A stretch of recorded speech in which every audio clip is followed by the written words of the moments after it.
What is up, my friends? Today we're going to talk about one of my favorite topics, and that is crankbaits. But today we are going to talk about 5 mistakes that we see people make with their crankbaits over and over and over again. These might be mistakes that we see while we're out guiding, people coming into the store trying to diagnose issues of losing fish or losing baits or just not getting the bites. So today we're breaking it all down, the top 5 crankbait mistakes that we see anglers make. If you'd like to jump into the conversation, come along, let's go. Welcome to the Hookup Tackle. The Hookup Tackle is the world's largest showcase of Megabass products, featuring baits and colors not found at any other dealer. The Hookup also offers a wide display of OSP, Evergreen, Deps, Lucky Craft, Jackal, and many more. The Hookup Tackle is owned and operated by family, is staffed by guides and verified tackle nerds who love helping anglers elevate their craft. If you're in the Phoenix area, we'd love to have you stop by our showroom and check out the wonderful world of Megabass and the Hookup for yourself.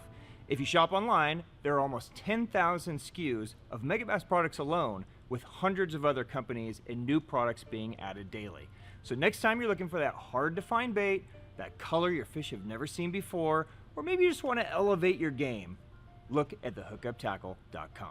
Welcome back, my friends. I am Ben with the Hookup Tackle, the Tackle Otaku on Instagram, being joined by my buddy Jeffrey the King. We are the Hookup Tackle USA. Jeffrey the King, good morning, sir. What's up, dude? How are you? I'm doing fantastic as always. Excellent. So this was a topic that you actually brought to light that we haven't discussed many crankbait mistakes. We talk about crankbaits a lot. A lot, yeah. We throw crankbaits a lot. Yep. But we haven't really broke down and put all the mistakes in one video. Yep. So what brought this to light for you this morning? Why was this a good topic? I like crankbaits a lot. Okay. Right? And this is a good time of year to throw a crankbait.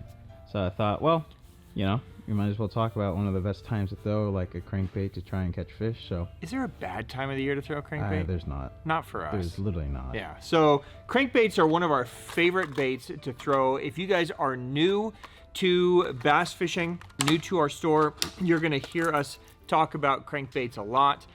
Today we're basically going to focus on mistakes that we see people make with the crankbait, so that hopefully you guys can avoid making those same mistakes and catch more fish, right? So in essence, a crankbait is basically some type of bait fish body with a lip, right? And that lip, depending on the shape, the length, the angle, is going to as water pushes against it, is going to cause that bait to move side to side, and it's going to basically just crank down to different depths. Make sense? I think that makes sense. I think everybody should know what a crankbait is. Boom, there's the now. video. Okay, so there you go. Number 1, not knowing what a crankbait is. Throwing a spinnerbait instead of a crankbait. Yeah. Okay, so let's jump in, okay? Number 1, the first mistake, I think the biggest mistake that I see guys make with the crankbait, I always try to diagnose from the hook to the angler. I think that's the easiest way to diagnose problems. When somebody comes into the shop and they have a problem, whether it's casting or losing fish or hooking fish or not getting bit or whatever, I always start from the fish and move back to the angler. So that's how I'm going to do it on this. Let's talk about the terminal tackle, okay? The first mistake that we see people make is that they take a crankbait out of the box, tie it on, and throw it without changing the hooks, okay? So super critical here. If you guys care about your landing percentage, you need to make sure that your hardware on the baits are good. Now, if you're shopping in the store, pretty much everything in the store is going to have good hardware as far as split rings go, but you would be surprised how poor a lot of the hooks are on these baits. And when I say poor, almost every bait that we pull out of the box, so this happens to be an OSP, right? I love OSP crankbaits. They're always tied on. These hooks are like needle sharp, right? I mean, they are going to stick in me instantly. But what you will find is as these grind on the rocks, as these hook a fish and unhook a fish, as you put them through use, they dull relatively quick, right? So I'm a huge believer in having super high quality hooks if you want to land the fish. And this is probably more important with a crankbait than any other bait I can think of, because you are literally going to be grinding this thing into cover, into wood, into rocks. So there's just a lot of potential for these to dull and to nick and to bend and to do different things. And when a fish eats this thing, because it's moving, it's almost always going to get treble hooks on the outside of its face, on its head, underneath its jaw. So you're not gonna get an amazing hook penetration. I would say the majority of the time, you don't get great hook penetration. It's almost always somewhere awkward just because the bait is so big and the hooks are dangling and just weird stuff is happening, okay? So, super critical that you change your hooks. So, some hooks that I love, the Owner ST35 is my go-to for cranks. If you guys are a Gamakatsu fan, you can use the short shank Gamakatsu, the G Finesse as well. Either of those would work. I have had better luck with this guy. It's a short shank, wide gap treble. When they get hooked on this, they almost never get off on this. And I find that this is a hook that's super durable, that I could bang around in rocks, I can bang around in cover, and it maintains its strength and it stays strong. Another great one, Ryugi Pierce treble and Owner ST36. These are both probably, I would say, the best like counterweighted hooks. They're going to balance the bait almost identical to whatever hook that you had on the bait, unless you're talking huge baits, right? So there's, when you go up in size, like if you went to something like a Strike King 10XD or a Megabass Big M, dude, these hooks are so monstrous and so thick on these things, like it's next to impossible to actually penetrate these hooks in, okay? So if you're picking up something like this, dude, make sure you change the hooks. That should be the first thing you do before you ever even tie it on. If you guys are buying a bait that already comes with premium hooks, so like for instance, if you did something like an Evoke, right, comes with Ryugi trebles already, then you're good to take it and throw it out of the package, but make sure you have replacement trebles with you, because if you're really banging this thing around a lot, you should be checking those hooks a lot and making sure that they are sharp, and either resharpening them or changing them out. Okay, so that will help you land a ton more fish just by changing out the hardware. So there you go. Mistake number one, not changing out the hardware. Make sure you guys put good trebles on it. Let's keep going. All right, mistake number two, let's talk about the bait itself. Now I'm gonna start on square bills, okay? So, mistake number two that we see a lot is not understanding or not choosing a different type of square bill. Every brand on this market or in this market has probably multiple square bill options, right? So if you look at Megabass, for instance, they have 3 or 4 different square bills. Lucky Craft has 3 or 4 different square bills. OSP has different square bills, right? So it's a very confusing segment. Usually you think, all right, I want a square bill, I want something shallow diving to bang around cover, but not every bait is designed like that. So what mistake that we see a lot is we see an angler pick a square bill, because you got to pick something, right? You got to start somewhere. And let's say you start with like a Lucky Craft LC15, probably the #1 selling square bill, probably the industry standard, right? This is an amazing crankbait, but it's not the perfect square bill for every day in every type of water, right? Some baits are designed for grinding in rocks or just kind of being an all-around good bait like this. Some baits are designed for throwing into wood and being super buoyant and being able to come through some crazy cover like this guy. Some baits are designed to not even touch cover, right? They're designed to hunt and be more open water and skim over grass like this guy, like a Megabass S Crank. Okay, so every bait has different actions and different things that it is good at. So, you know, if you know that those fish are shallow, you know they're in some shallow cover, you got to start somewhere, but don't just throw one style bait and say, all right, well, they're not eating a square bill now, let me try something else. It could be the wrong bait, the wrong deflection, the wrong wobble, right? So I'm just going to fly through a few, okay, just so you guys make sure you have a good starting point. So the LC 1.5, consider it an all-around use, okay? The Evoke, super buoyant, bang it around wood. Probably the best wood crankbait maybe ever. I'm gonna go out on a limb and say that. So designed to deflect like balsa, comes right through wood, great. Megabass S Crank is an open water bait. Okay, so it's gonna have a built-in hunt. So where most baits need to hit something and deflect, this bait kind of has its own deflection built in, and it will hunt in open water. Don't be afraid to go to a flat side. So there are times when those wider bodies, they're just gonna have a wider wobble. Sometimes just switching to a flat side tightens it up and gives it a more, bait fish or shad type action. Sometimes they'll eat that really good. And then the other thing too is if you guys are fishing a lot of murky water, don't be afraid to throw something that's got a rattle in it. Okay, so sometimes creating a little bit of noise or vice versa. Maybe you've been fishing with noise and all of a sudden you're not getting bit. Maybe try something that doesn't have any noise and see what the bite can get. Okay, so play around, have a few different tools in your tool chest. Don't just get stuck with one crankbait. So there you go. Mistake number 2 is just getting stuck in a lane and not choosing the right square bill. All right, mistake number 3 is not understanding dive depth and not selecting the correct tool for the job. Now, I'm kind of putting a bunch of things in here, but we see a lot of people and we hear a lot of people refer to deep cranks, right? They'll come in and be like, hey, I need a deep crank. Okay, well, what's a deep crank? Or I'm throwing a deep crank, I need a rod for a deep crank. What's a deep crank? Well, a deep crank can be different things to different people. It could be 10 foot where you are, it could be 20 foot where he is, it could be 30 foot for me. The depth is obviously super important to know what your bait can do, but what it is bouncing off of and coming through is also just as important, right? So let's fly through a few of these, and the reason why this is important is there are days that you could take, for instance, let's take 3 of our deepest divers, right? You could take a Strike King 10XD, a Blitz Magnum EX DR, and a Big M. And there are days where they will only eat one of these, right? And there are days where it doesn't matter. They just want something big, grinding close to the bottom, and they're gonna eat it. Typically, when you're throwing a deep crankbait, you're trying to get it to bang into something, okay? It's usually the bottom. It could be a rock pile. It could be a ledge. It could be off a point.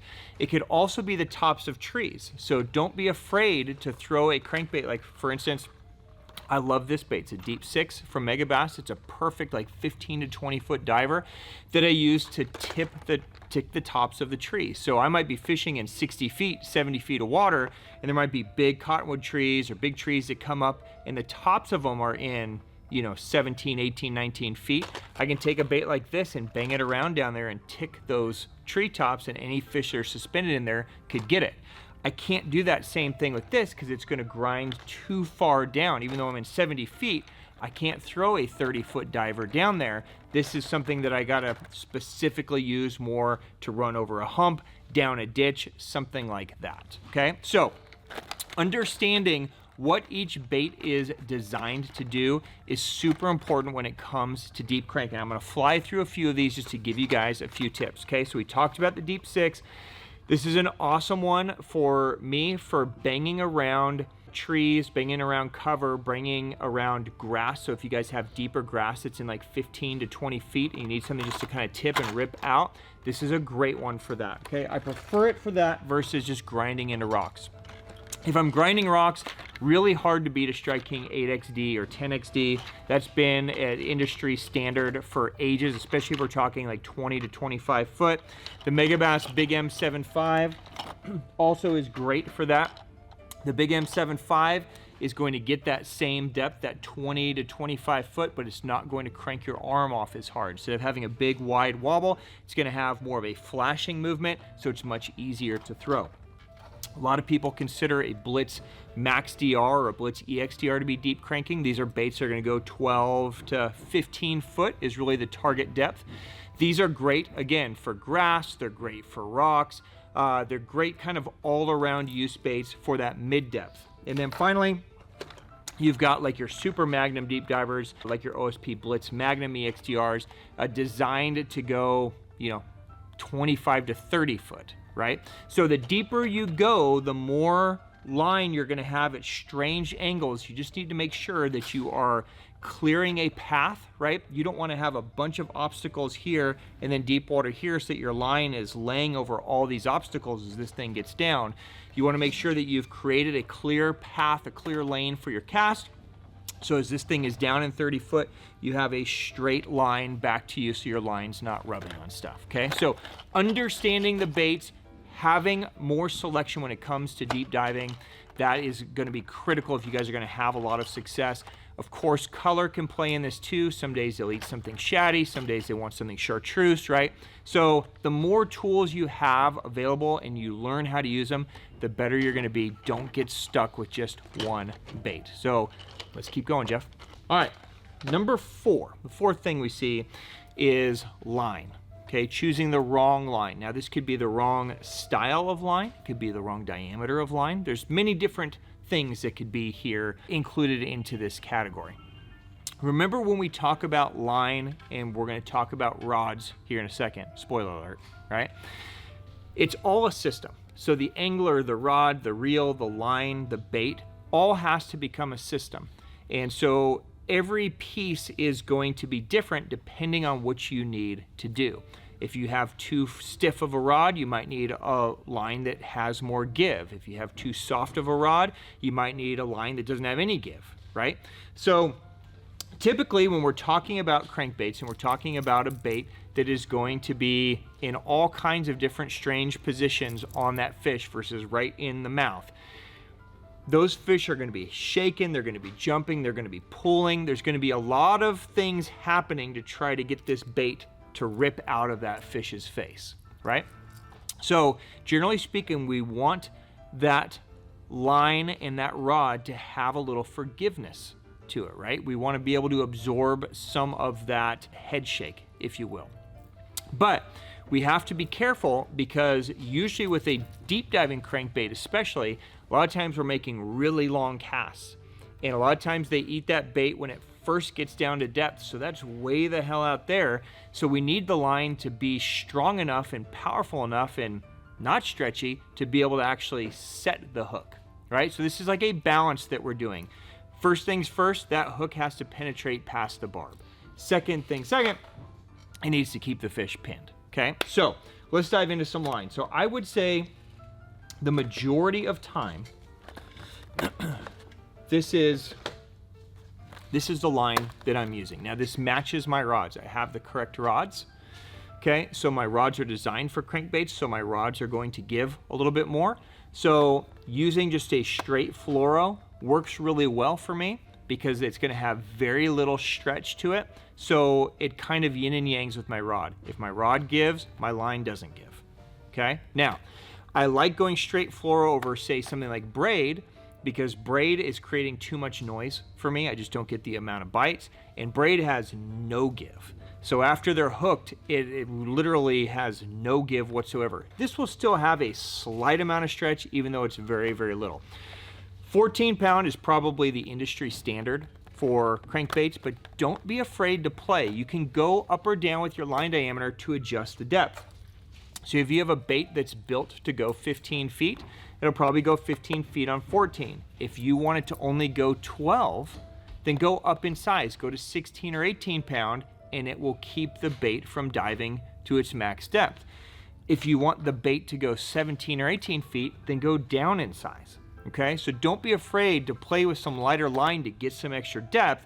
You just have to remember that the lighter you go, if you start playing with 8 pound and 10 pound and some of this stuff, you have to be really careful, especially when throwing a heavier bait like a 1 ounce or 1.5 ounce deep diver, okay? So this would be the starting point for me. This is where I would recommend 14 is your general use, and then play with your lighter and heavier sizes based on depth that you need to get. Now, there are a ton of lines on the market. You know, Sunline, which we all love, even makes a crank fluorocarbon, okay?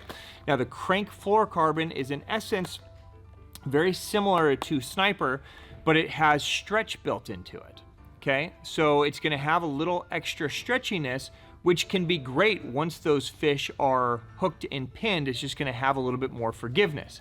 But if your rod is already compensating for that, if your rod's already bending, you don't want bend in your rod and bend in your line or stretch in your line, because then it's just the whole thing is just like a noodle and nothing actually ever gets penetrated, okay? But if your rod is too fast, maybe you're trying to use something that's not designed for crankbaits and you want to use it for crankbait, this can soften that up for you, okay? You can also do the same thing by going to a mono. So something like Sunline Defier is a thinned monofilament, so it's designed to act a lot like fluorocarbon in diameter, but it's still really stretchy and it's gonna float.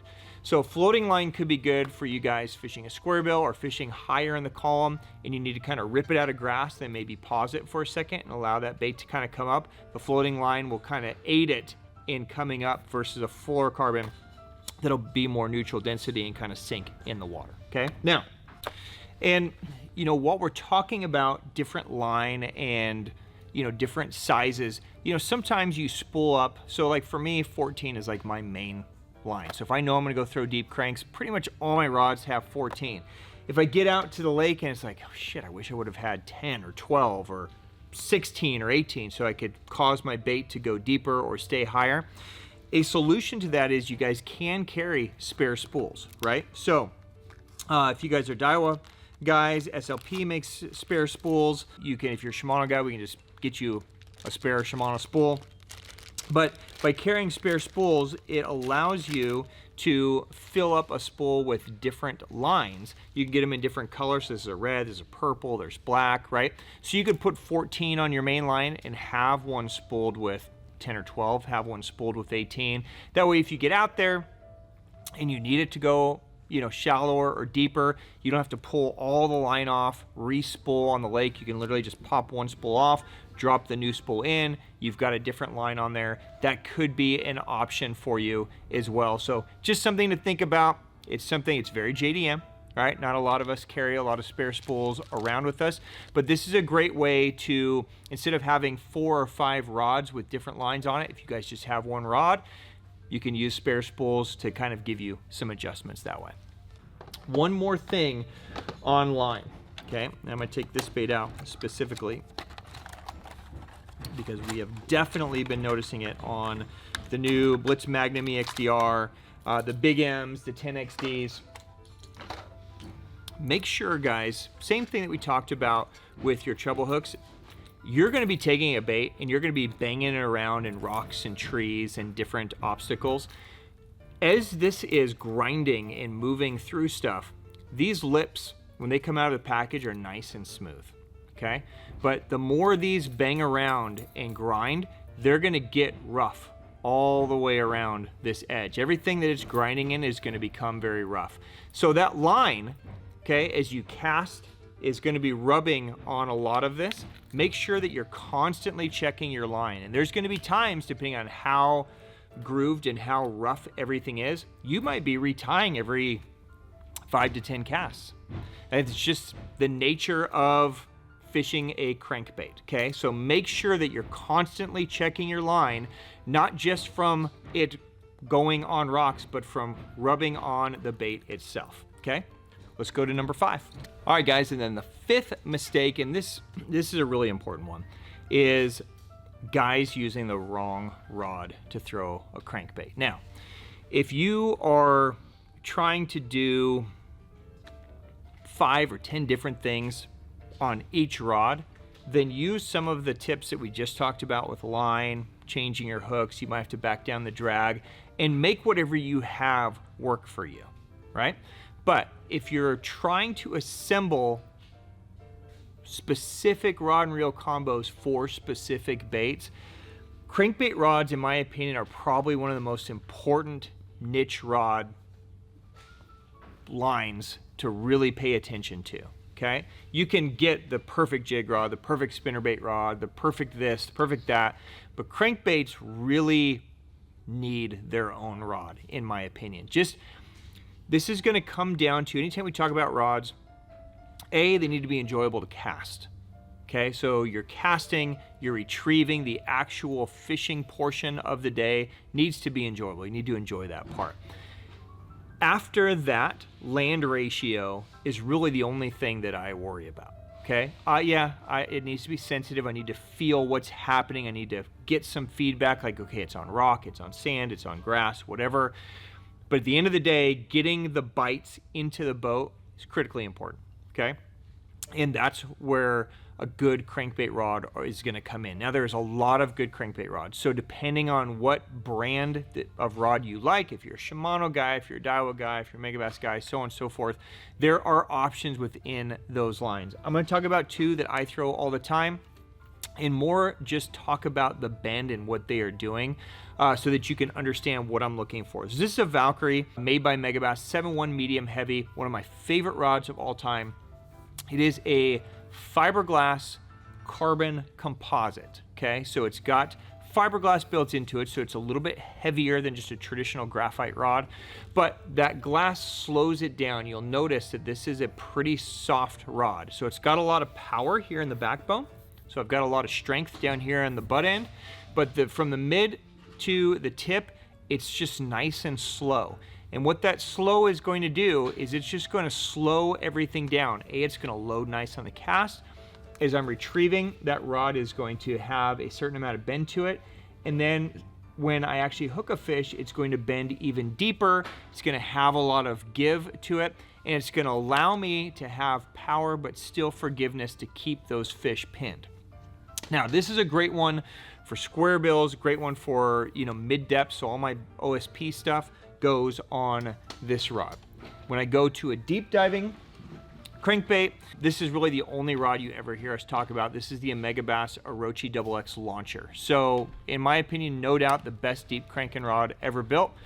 Again, if you've got one that's working for you, great. If you're looking to assemble an arsenal, the reason why we love this rod is the same reason. It's going to have that kind of slowness through the midsection, slowness at the top. So it's going to really be forgiving after you've hooked a fish, but it has so much power in this first 3 feet of the rod. It's basically just solid, so that as you're casting a big 1.5 ounce or 2 ounce bait, all the work is done at the top end of the rod, and it's super easy. And then as you're retrieving, all of that movement and that side to side is all absorbed up here in that top section, and nothing really transfers down to your hands. So you can throw a deep crank all day, not get exhausted, and your land ratio is super high. Okay, so make sure when you're thinking of crankbaits, you've got those dangling treble hooks, make sure that you've got this slow, kind of forgiving type of action. If you can get some kind of glass action, that's going to be the best. Glass is going to give you that slowness, but still keep the power.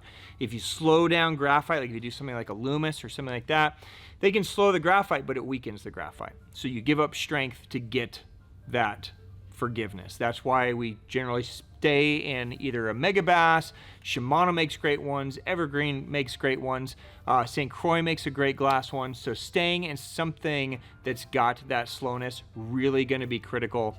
That is the biggest mistake that we see people make. All right, guys, that is a wrap. Those are the 5 biggest mistakes that we see people make when they are throwing crankbaits. Hopefully that was useful. Hopefully something in there, maybe a light bulb went off, or maybe you can take something away to prevent yourself from making the same mistake.